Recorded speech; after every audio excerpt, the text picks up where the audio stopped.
আমরা যে গোল মানে একটাও হয়নি, আমরা যে ডিফেন্ড করতে পারলাম। আচ্ছা সেকেন্ড হাফে গোল দিয়ে দিব, প্যারা নাই।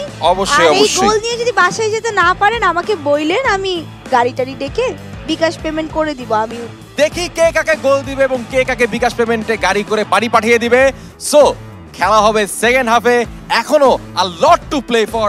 Let's play the second half, let's গো।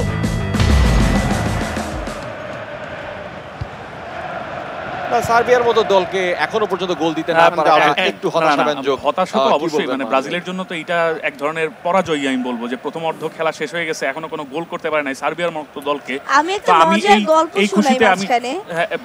গল্প এখন গল্প না আমি শুনাই না, আপনি কি শুনেন আমার গল্পটা? হ্যাঁ শুনি। যে আমি ছোটবেলায় যখন ফিফা খেলতাম কম্পিউটারে বসে, ছোটবেলায় বলতে থাকেন। ছোটবেলায় মানে কি? ছোটবেলায় আমি ইউনিভার্সিটিতে পড়ি।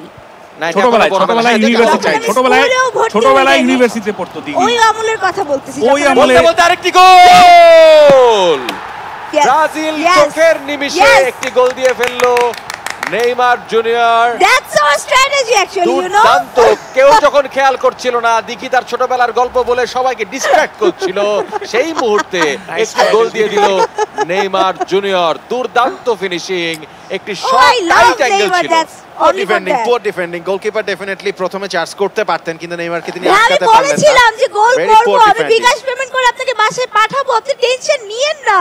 আচ্ছা, খেলার এখনো মোটামুটি সময় বাকি আছে, সো আমরা খেলাটা দেখতে থাকি। আবার কিক অফ হয়ে গেল। Serbia 0 Brazil 1। আমি কি আমার গল্পটা শেষ করব ভাইয়া? তোমার আরো একটা গোল খাওয়ার সম্ভাবনা কিন্তু তৈরি হবে। মাদি ভাই, আপনি তার গল্প শুনবেন কিনা? না আমি এখন আর গল্প শুনতে চাই না, বরং আমি তানিমকে একটু আবারও গোলের সম্ভাবনা। না, গোল হয় নাই, এই খুশিতে আমরা একটা গান